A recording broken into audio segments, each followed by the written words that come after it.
1971 সালের 25 মার্চ রাতে পাক হানাদার বাহিনী যখন দেশের সাধারণ জনগণকে নির্বিচারে গুলি করে হত্যা করছিল, তখন তৎকালীন রাজনীতিবিদ শেখ মুজিবুর রহমান অবিভক্ত পাকিস্তানের প্রধানমন্ত্রী হওয়ার দর কষাকষিতে ব্যস্ত ছিলেন। স্বাধীনতার ঘোষণা তো দূরে থাক, এমনকি তিনি বাংলাদেশের স্বাধীনতা পর্যন্ত চাননি। একটি আন্তর্জাতিক টেলিভিশনে বাংলাদেশের স্বাধীনতা প্রশ্নে তিনি বলেন, তিনি স্বায়ত্ত শাসন চান, কিন্তু বাংলাদেশের স্বাধীনতা চান না। Autonomy? Oh, definitely. You mean independence? That I don't mean. You mean independence? That I don't mean. দেশের জনগণকে মৃত্যুমুখে ঠেলে দিয়ে তৎকালীন বড় বড় রাজনৈতিক নেতারা যখন নিরাপদে আত্মগোপনে, তখন দিক নির্দেশনাহীন জাতিকে নেতৃত্ব দিতে এগিয়ে আসেন তৎকালীন মেজর জিয়াউর রহমান। 1971 সালের 25 মার্চ দিবাগত রাতে আনুষ্ঠানিকভাবেই চট্টগ্রামের কালুরঘাট বেতার কেন্দ্র থেকে বাংলাদেশের স্বাধীনতার ঘোষণা দেন জিয়াউর রহমান।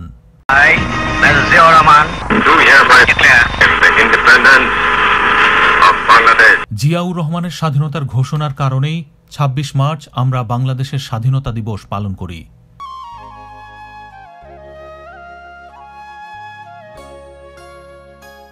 সাগর রক্তের বিনিময়ে বাংলার স্বাধীনতা আনলে যারা, আমরা তোমাদের ভুলব না, আমরা তোমাদের ভুলব না। রে কণ্টক পথবে শোষণের নাগ পাশ ছিলে যারা, আমরা তোমাদের ভুলব না।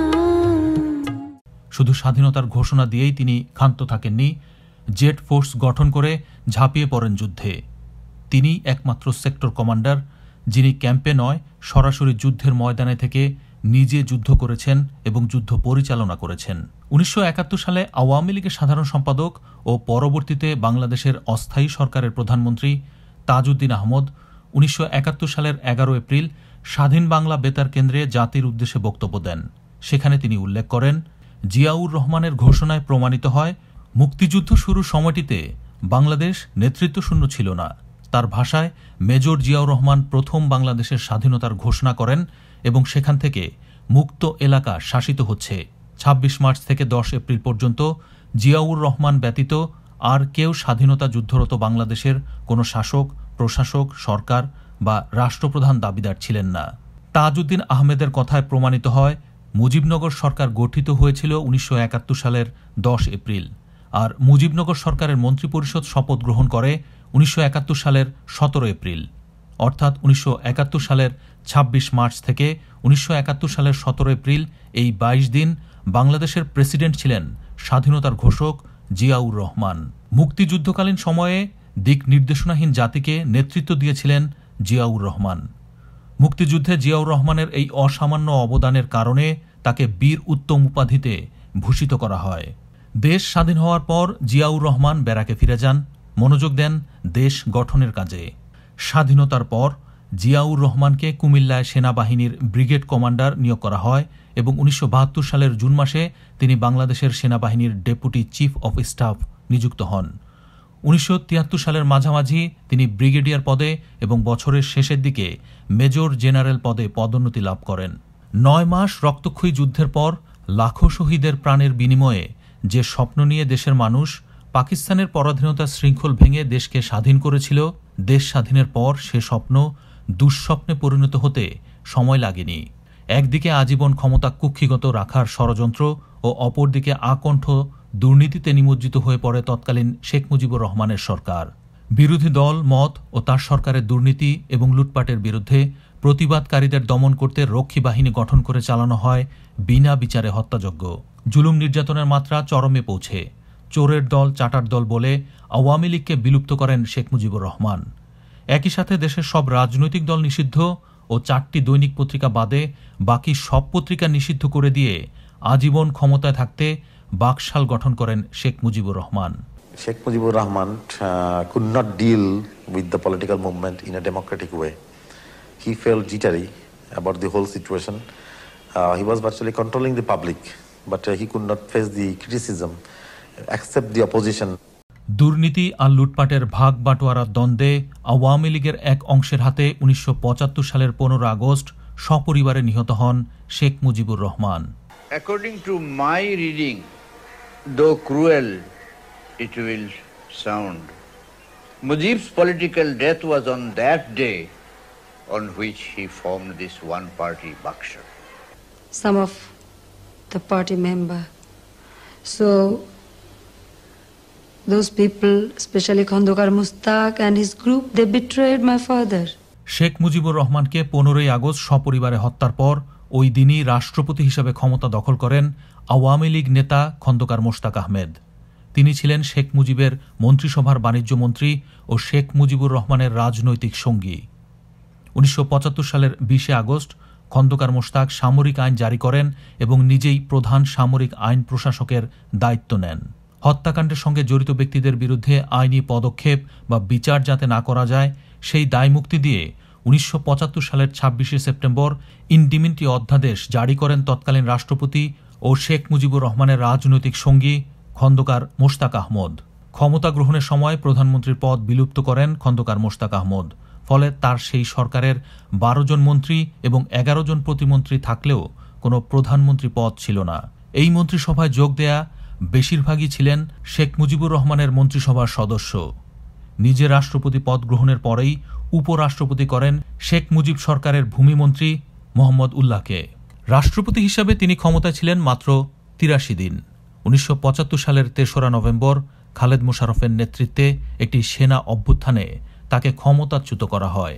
কু, পাল্টা কু আর আধিপত্যবাদী শক্তির দালালরা দেশকে নিয়ে টানাটানি শুরু করে। ১৯৭৫ সালের ৩ নভেম্বর বাংলাদেশ সেনাবাহিনীর উপপ্রধান ব্রিগেডিয়ার খালেদ মোশাররফ তার অনুসারী সেনা সদস্যদের নিয়ে এক অভ্যুত্থানের মাধ্যমে সেনাপ্রধান মেজর জেনারেল জিয়াউর রহমানকে ঢাকা ক্যান্টনমেন্টে বন্দী করেন। স্বঘোষিত পদোন্নতি নিয়ে Khaled Mosharraf major general badge ধারণ এবং সেনাপ্রধানের পদ দখল করেন। ৬ নভেম্বর খালেদ মোশাররফ প্রধান বিচারপতি আবু সাদাত মোহাম্মদ সায়েমকে দেশের প্রেসিডেন্ট পদে বসান। এভাবে চরম উদ্বেগ, উৎকণ্ঠা, অনিশ্চয়তা ও ভীতিকর পরিস্থিতির মধ্য দিয়ে এক পর্যায়ে ৬ নভেম্বর গভীর রাতে সেনাবাহিনীর সাধারণ সিপাহীরা ঐক্যবদ্ধ হয়ে প্রতিরোধ গড়ে তোলেন। একই সাথে সর্বস্তরের জনগণ রাজপথে নেমে আসে। সিপাহী জনতা একত্রিত হয়ে সেনাপ্রধান জিয়াউর রহমানকে বন্দী অবস্থা থেকে মুক্ত করে। দেশের জনগণ নেতা চিনতে ভুল করেনি। পরদিন ৭ নভেম্বর সর্বস্তরের সৈনিক ও জনতা সম্মিলিতভাবে নেমে আসে ঢাকার রাস্তায়। ছড়িয়ে পড়ে সারা দেশে। অভূতপূর্ব এক সংহতির নজির সৃষ্টি হয় দেশের রাজনীতিতে। তারপর থেকেই ৭ নভেম্বর পালিত হচ্ছে জাতীয় বিপ্লব ও সংহতি দিবস হিসাবে। বিপুল জনসমর্থন ও সুযোগ থাকার পরেও জিয়াউর রহমান দেশের ক্ষমতা নিজ হাতে তুলে নেননি। ১৯৭৫ সালের ৬ নভেম্বর তৎকালীন বাংলাদেশের প্রধান বিচারপতি আবু সাদাত মোহাম্মদ সায়েম ছিলেন রাষ্ট্রপতি। জিয়াউর রহমানকে চিফ অব আর্মি স্টাফ এবং উপপ্রধান সামরিক আইন প্রশাসক হিসাবে নিযুক্ত করেন রাষ্ট্রপতি আবু সাদাত মোহাম্মদ সায়েম। তিনি বাংলাদেশের ষষ্ঠ রাষ্ট্রপতি হিসাবে ১৯৭৫ সালের ৬ নভেম্বর থেকে ১৯৭৭ সালের ১ এপ্রিল পর্যন্ত দায়িত্ব পালন করেন। ১৯৭৭ সালের ২১ এপ্রিল তিনি দুর্বল স্বাস্থ্যের কারণে রাষ্ট্রপতির ক্ষমতা ছেড়ে দেন। দেশের হাল ধরেন জিয়াউর রহমান।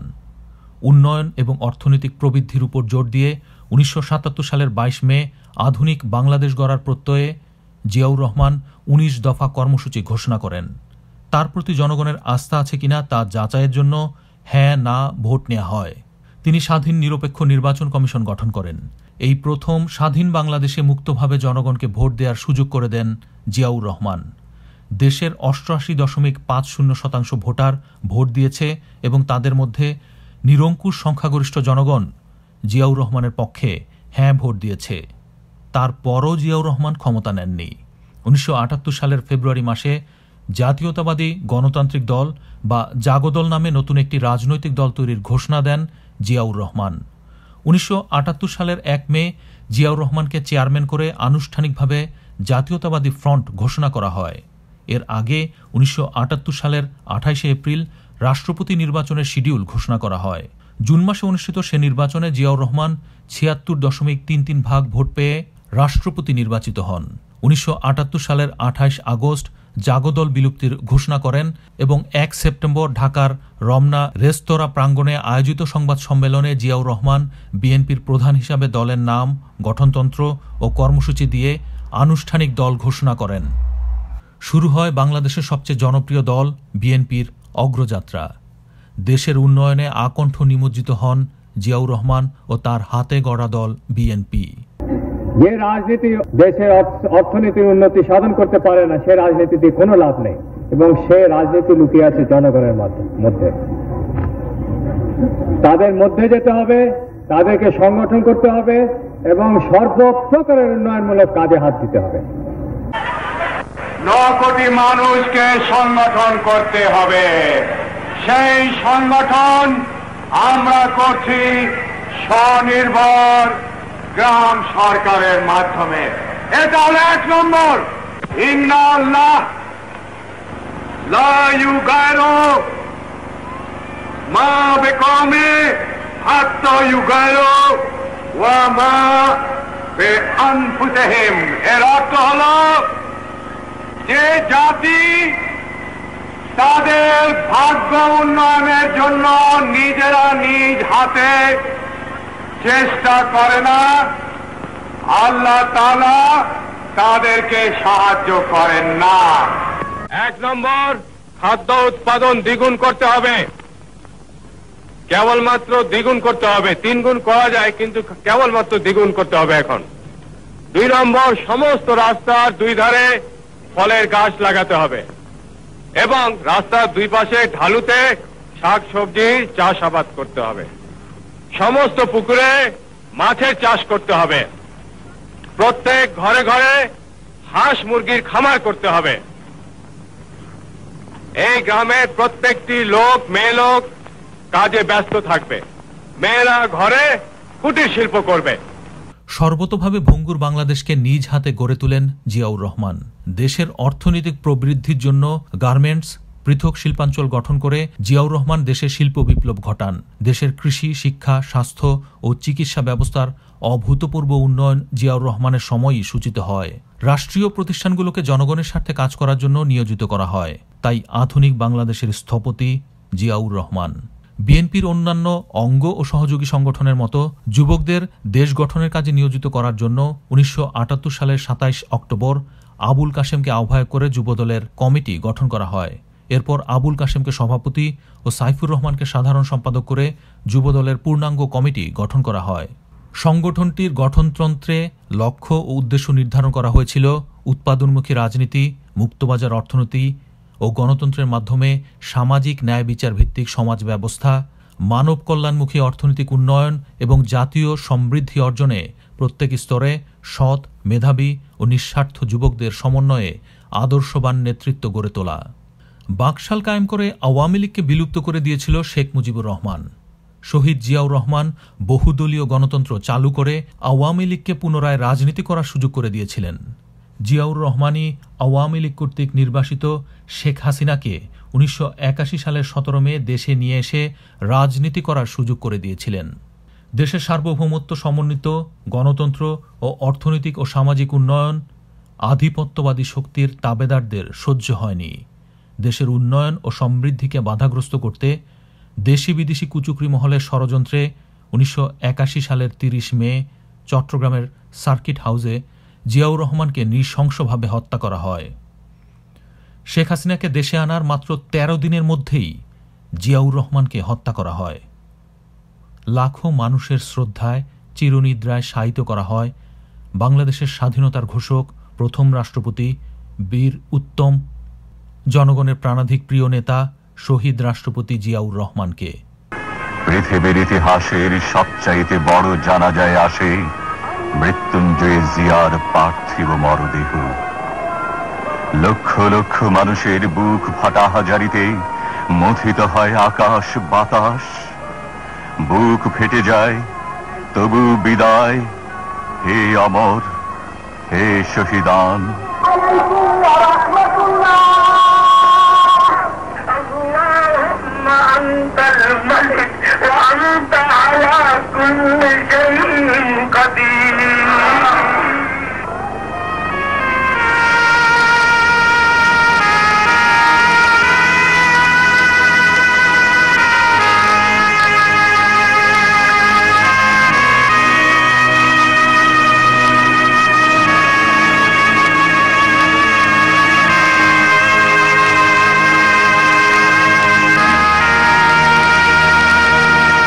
3.5 হাত মাটির কোলে চিরনিদ্রায় শায়িত হন শতাব্দীর অসাধারণ রাষ্ট্রনায়ক।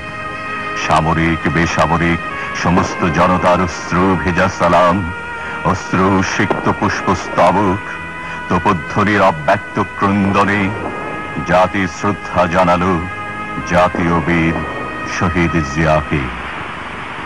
এনেছিলে সাথে করে মৃত্যুহীন প্রাণ, মরণে তাহাই তুমি করে গেলে দান।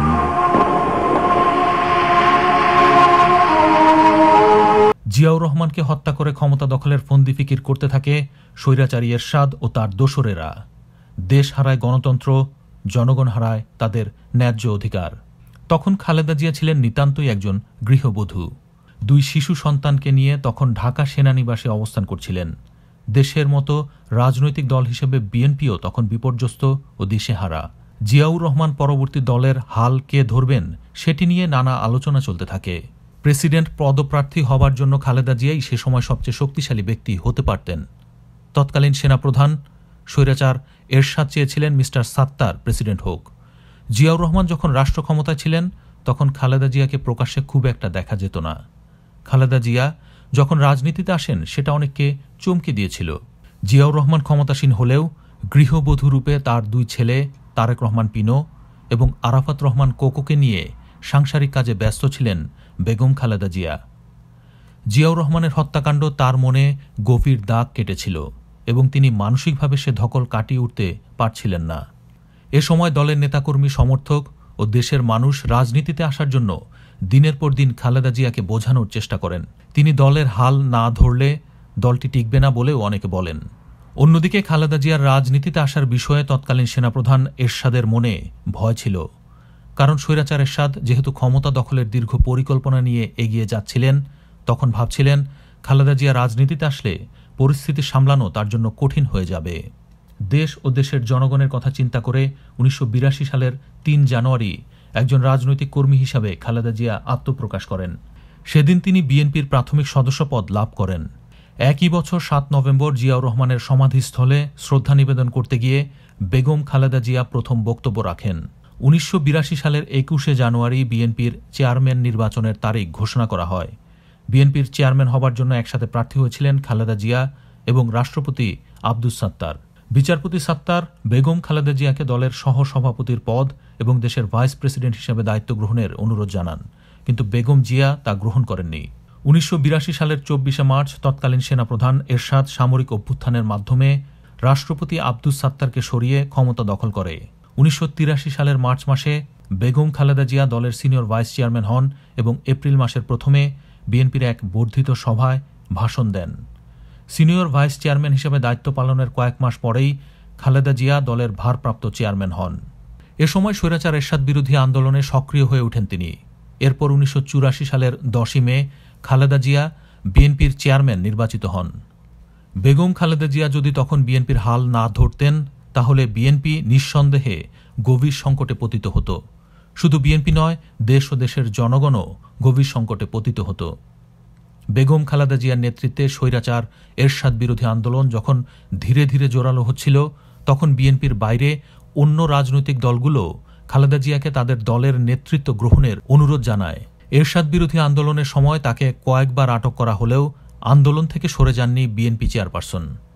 1990 সালের স্বৈরাচার এরশাদ বিরোধী আন্দোলনে বিএনপির অন্যান্য অঙ্গ ও সহযোগী সংগঠনের মতো যুবদলের ভূমিকাও ছিল অত্যন্ত তাৎপর্যপূর্ণ। খালেদা জিয়ার নেতৃত্বেই বিএনপির সকল নেতাকর্মী, সমর্থক ও অন্যান্য রাজনৈতিক সকল দল, মত ও দেশের সর্বস্তরের জনগণ আন্দোলনের মাধ্যমে স্বৈরাচার এরশাদকে ক্ষমতা ছাড়তে বাধ্য করে। স্বৈরাচার এরশাদের পতনের পর 1991 সালের 27 ফেব্রুয়ারিতে অনুষ্ঠিত 5ম জাতীয় সংসদ নির্বাচনে বিএনপি 140টি আসনে জয়লাভ করে সরকার গঠন করে। রাজনীতিতে আসার 10 বছরের মধ্যেই প্রধানমন্ত্রী হন বেগম খালেদা জিয়া। বেগম খালেদা জিয়া ক্ষমতায় এসে বাংলাদেশে গণতন্ত্র পুনঃপ্রতিষ্ঠা করেন। দেশের উন্নয়ন এবং অর্থনৈতিক প্রবৃদ্ধি অর্জনের জন্য নিরলসভাবে কাজ শুরু করেন। নারী শিক্ষা, গ্রামীণ কৃষিভিত্তিক অর্থনীতিকে জোরদার করা, শিক্ষা, স্বাস্থ্য ও শিল্পে বৈপ্লবিক উন্নতি করে দেশ। কিন্তু আধিপত্য শক্তিদের দাস দেশি বিদেশি ষড়যন্ত্রে সামরিক কুয়ের মাধ্যমে ১৯৯৬ সালের পাতানো নির্বাচনে ক্ষমতায় আসে শেখ হাসিনা। ক্ষমতায় বসেই দুর্নীতি, লুটপাট ও ক্ষমতা চিরস্থায়ী করার ফন্দি ফিকির করতে থাকে হাসিনা। বিরোধী দল মত ও হাসিনা সরকারের দুর্নীতি লুটপাটের বিরুদ্ধে প্রতিবাদকারীদের উপর চালানো শুরু করে নির্যাতনের স্টিম রোলার। বেগম খালেদা জিয়া এবং বিএনপির সর্বস্তরের নেতাকর্মীদের উপর হাসিনা পুলিশ ও আওয়ামী গুন্ডাদের লেলিয়ে দেন। মিথ্যা মামলা ও হামলা করে চিরতরে শেষ করে দিতে চান বাংলাদেশের সবচেয়ে জনপ্রিয় দল বিএনপিকে। কিন্তু তৎকালীন দেশের সবচেয়ে জনপ্রিয় নেতা বেগম খালেদা জিয়ার নেতৃত্বে যুবদলসহ বিএনপির অন্যান্য অঙ্গ ও সহযোগী সংগঠন ও দেশের আপামর জনসাধারণ স্বৈরাচার হাসিনার বিরুদ্ধে রুখে দাঁড়ায়।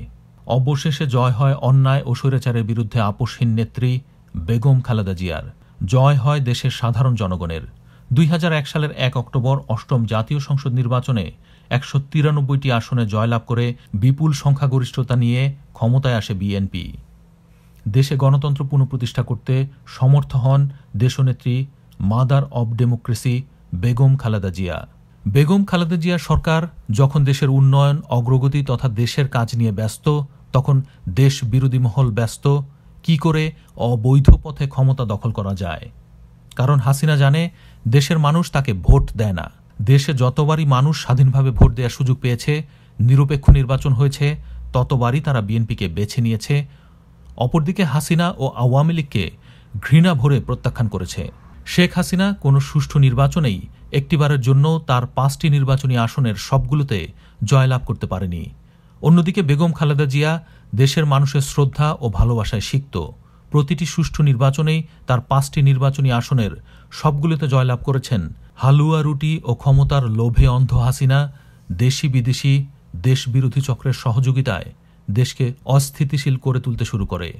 দিতে থাকে একের পর এক অযৌক্তিক হরতাল। হাসিনা ঘোষণা দেন একটি দিনের জন্যও খালেদা জিয়া সরকারকে শান্তিতে থাকতে দেবে না। হাসিনা তার প্রভুদের ষড়যন্ত্রে জেএমবি ও নানাবিধ সন্ত্রাসী কার্যকলাপ শুরু করে। লগি বৈঠা দিয়ে মানুষ পিটিয়ে হত্যা করে দেশে অরাজকতা সৃষ্টি করে। দেশি বিদেশি ষড়যন্ত্রে এর মাধ্যমে মঈন ফখরুদ্দিনের গংরা ক্ষমতা দখল করে। ২০০৮ সালে মঈন ফখরুদ্দিনের পাতানো নির্বাচনে ক্ষমতা দখল করে হাসিনা। দেখুন, আমি কি বলবো, কারণ এটা তো এই সরকার আমাদের আন্দোলনের ফসল। আমরা সংগ্রাম করেছি, আন্দোলন করেছি, তার মধ্যে এই সরকার এসেছে এবং আমরা একটা ইলেকশন চাই। ক্ষমতায় বসেই পিতার মতোই হাসিনা চিরস্থায়ী ক্ষমতা দখলে রাখার বন্দোবস্ত করতে থাকে। এরই অংশ হিসেবে করা হয় পিলখানায় সেনা হত্যাযজ্ঞ। ২০০৯ সালের ২৫ ফেব্রুয়ারি দেশপ্রেমিক ৫৭ জন সেনা অফিসারকে পরিকল্পিতভাবে হত্যা করা হয়। মিথ্যা মামলা আর গুম, খুন ও র্যাব পুলিশের বন্দুকের নলে দেশের জনগণকে জিম্মি করে ক্ষমতা দখলে রেখেছেন হাসিনা। অন্যদিকে হাসিনা ও তার পরিবারের লোকজন ও আওয়ামী লীগের নেতাকর্মীরা হরিলুট চালাচ্ছে দেশজুড়ে। দেশনেত্রী বিএনপি চেয়ারপারসন বেগম খালেদা জিয়া যাতে দলকে ও দেশের জনগণকে নেতৃত্ব দিতে না পারেন ও নির্বাচনে অংশগ্রহণ করতে না পারেন, সেই জন্য প্রতিহিংসা পরায়ণ হাসিনা মিথ্যা মামলা দিয়ে ক্যাঙ্গারু কোর্টের ফরমায়েশি রায়ের মাধ্যমে বন্দী করে রেখেছেন জনগণের প্রাণাধিক প্রিয় নেতা mother of democracy Begum Khaleda জিয়াকে। দেশবাসীর উদ্দেশ্যে সগৌরবে জানাতে চাই যে আপনাদের খালেদা জিয়া কোনো অন্যায় করেনি। বেগম খালেদা জিয়াকে বন্দী করে হাসিনা তার জিঘংসা চরিতার্থ করতে পেরে পিতার মতোই বিকৃত উল্লাসে দম্ভ ভরে বলেন, কোথায় আজ খালেদা জিয়া? তৎকালীন বিরোধী রাজনৈতিক নেতা সিরাজ শিকদারকে হত্যার পরও সংসদে দাঁড়িয়ে শেখ মুজিবুর রহমান একই কথা বলেছিলেন, কোথায় আজ সিরাজ শিকদার? একবারের জন্য প্রতিহিংসা পরায়ণ হাসিনার মনে হয়নি বেগম খালেদা জিয়া ৭৫ বছর বয়স্ক একজন নারী। নানাবিধ জীবনহানিকর শারীরিক অসুস্থতা থাকা সত্ত্বেও তাকে উন্নত চিকিৎসা পর্যন্ত নিতে দেয়া হচ্ছে না। কারণ হাসিনা চায় বিনা চিকিৎসায় তিলে তিলে দেশের সবচেয়ে জনপ্রিয় নেতা খালেদা জিয়াকে হত্যা করতে, আর তাতে হাসিনা বিকৃত সুখ লাভ করবেন। বেগম খালেদা জিয়াকে তার বড় ছেলে তারেক রহমান ও পরিবারের অন্যান্য সদস্যদের থেকেও বিচ্ছিন্ন রাখা হয়েছে। শারীরিকভাবে অসুস্থ ছোট ছেলে আরাফাত রহমান কোকোর কাছ থেকেও খালেদা জিয়াকে বিচ্ছিন্ন রাখা হয়েছিল। আরাফাত রহমান কোকোকে লাশ হয়ে ফিরতে হয়েছিল মমতাময়ী মা খালেদা জিয়ার কাছে। বেগম খালেদা জিয়া স্বামী, সন্তান, নিজের সুখ স্বাচ্ছন্দ্য সব কিছু ত্যাগ করেছেন এই দেশের জনগণের জন্য। তাই এই দেশের জনগণের কাছে বেগম খালেদা জিয়া এখন মায়ের আসনে। শুধু বেগম খালেদা জিয়াকেই নয়, বিএনপির ভারপ্রাপ্ত চেয়ারম্যান দেশ নায়ক তারেক রহমান যাতে বিএনপি ও দেশের জনগণকে নেতৃত্ব দিতে না পারেন, সেই জন্য তার বিরুদ্ধেও দেয়া হয়েছে মিথ্যা মামলা, তার উপর করা হয়েছে নির্যাতন। শুধু তাই নয়, তারেক রহমান যাতে দেশে আসতে না পারে সেই জন্য সৃষ্টি করা হচ্ছে নানা প্রতিবন্ধকতা। আমি বাংলাদেশে জন্মেছি, বেড়ে উঠেছি বাংলাদেশের আলো বাতাসে, বাংলাদেশের জনগণের ভালোবাসায়। তাই রাজনীতিতে সক্রিয় হয়ে আমি ঘুরে বেরিয়েছি, ছুটে গিয়েছি বাংলাদেশের প্রতিটি গ্রাম, প্রতিটি জনপদে। আমি জানি, মানি, বিশ্বাস করি দেশের জনগণই আমার আশ্রয়, বাংলাদেশই আমার ঠিকানা। দেশনায়ক তারেক রহমান 2001 সালে যখন বিএনপির পক্ষে অত্যন্ত দক্ষতার সাথে নির্বাচনী পলিসি ও কার্যাবলীর সাথে যুক্ত ছিলেন, তখন থেকেই তিনি হাসিনার টার্গেটে পরিণত হন। হাসিনা ঠিকই বুঝে গিয়েছিল বিএনপির ভবিষ্যৎ কাণ্ডারি হতে চলেছেন দেশনায়ক তারেক রহমান। তারেক রহমানের হাতেই তার পতন দেখতে পান হাসিনা। আর তখন থেকেই হাসিনা ও তার সাঙ্গপাঙ্গরা তারেক রহমানের বিরুদ্ধে মিথ্যা অপপ্রচার শুরু করে। শত শত কোটি টাকা খরচ করে বিভিন্ন এজেন্সি নিয়োগ করা হয় দেশনায়কের বিরুদ্ধে অপপ্রচারে। মমতাময়ী মা বেগম খালেদা জিয়া থেকেও দেশনায়ককে বিচ্ছিন্ন করে রেখেছে হাসিনা। এমনকি স্নেহের ছোট ভাই আরাফাত রহমান কোকোর লাশটি পর্যন্ত তাকে দেখতে দেয়নি ফ্যাসিস্ট হাসিনা। তারেক রহমানের জনপ্রিয়তা, নেতৃত্বগুণ ও রাজনৈতিক বিচক্ষণতা শেখ হাসিনার সবচেয়ে বড় আতঙ্ক। এমনকি প্রতিহিংসাপরায়ণ হাসিনা দেশনায়ক তারেক রহমানকে হত্যা করার জন্য প্রস্তুত। চলার পথে আমার আস্থা, বিশ্বাস ও ভরসা আল্লাহর উপরে। আমার বাবা মা আমার আদর্শ, দেশের জনগণ আমার রাজনৈতিক শক্তি। দেশ এবং জনগণের কল্যাণে কাজ করতে গেলে বিপদ আসবে। আমি দেশ এবং জনগণের স্বার্থে যে কোনো ষড়যন্ত্র মোকাবেলায় প্রস্তুত। বিএনপির ভারপ্রাপ্ত চেয়ারম্যান দেশনায়ক তারেক রহমান বর্তমানে এশিয়ার সবচেয়ে জনপ্রিয় ক্যারিসমেটিক নেতা। শত বাধা সত্ত্বেও বিএনপির ভারপ্রাপ্ত চেয়ারম্যান দেশনায়ক তারেক রহমানের নেতৃত্বেই বিএনপি আজও ঐক্যবদ্ধ। গুম, খুন, হামলা মামলার পরেও তারেক রহমানের নেতৃত্বে যুবদল সহ বিএনপির সর্বস্তরের নেতা, কর্মী, সমর্থক ও দেশবাসী ফ্যাসিস্ট হাসিনার বিরুদ্ধে জীবন বাজি রেখে কাঁধে কাঁধ মিলিয়ে গণতন্ত্র পুনরুদ্ধারের আন্দোলন করে যাচ্ছে। শত চেষ্টা করেও ফ্যাসিস্ট হাসিনা বিএনপির ঐক্যে ফাটল ধরাতে পারেনি। ইনশাল্লাহ দেশনায়ক তারেক রহমানের নেতৃত্বেই ফ্যাসিস্ট হাসিনার পতন হবে, গণতন্ত্র পুনঃপ্রতিষ্ঠিত হবে। বিএনপির প্রতিজ্ঞা দেশের মানুষের কাছে, আসুন আমাকে ভোট দিতে হবে এমন কোনো কথা নেই। আপনার ভোট আপনিই দিবেন, যাকে ইচ্ছা আপনিই দিবেন, কিন্তু আমার হাতকে আপনি শক্তিশালী করুন, আমাকে সহযোগিতা করুন, যাতে আমি আপনার ভোটের অধিকার প্রতিষ্ঠা করতে পারি। আসুন আজকে আমাদের স্লোগান হোক, ৭৫ সালে যেই অপশক্তি পরাজিত হয়েছিল ষড়যন্ত্রের মাধ্যমে, 1/11-এর মাধ্যমে, সেই অপশক্তি আজ দেশের ক্ষমতা দখল করেছে। আসুন আজ আমাদের স্লোগান, আমাদের লক্ষ্য, আমাদের উদ্দেশ্য মানুষের ভোটের অধিকার প্রতিষ্ঠা করা। Take back Bangladesh. স্বাধীনতার ঘোষক প্রথম রাষ্ট্রপতি বীর উত্তম শহীদ president Ziaur Rahman, mother of democracy দেশনেত্রী বেগম খালেদা জিয়া এবং তাদের যোগ্য উত্তরসূরি বিএনপির ভারপ্রাপ্ত চেয়ারম্যান দেশনায়ক তারেক রহমান, এই 3 প্রজন্মই নিজেদের জীবন বাজি রেখে বাংলাদেশের গণতন্ত্র ও উন্নয়নে কাজ করেছে এবং কাজ করে যাচ্ছে। দেশের 18 কোটি জনগণ গণতন্ত্র ও তাদের অর্থনৈতিক মুক্তি ও সমৃদ্ধ বাংলাদেশ গড়ার জন্য বিএনপির ভারপ্রাপ্ত চেয়ারম্যান দেশনায়ক তারেক রহমানের উপরই ভরসা করে অধীর আগ্রহে অপেক্ষা করছে। মজলুম জনতার একমাত্র আশ্রয়স্থল দেশনায়ক তারেক রহমান। দেশনেত্রী বেগম খালেদা জিয়াকে শেখ হাসিনার কারাগার থেকে মুক্ত করতে ফ্যাসিস্ট হাসিনা মুক্ত বাংলাদেশ ও গণতন্ত্র পুনঃপ্রতিষ্ঠার আন্দোলনে ঝাঁপিয়ে পড়ার জন্য আমরা প্রস্তুত। আপনি প্রস্তুত তো?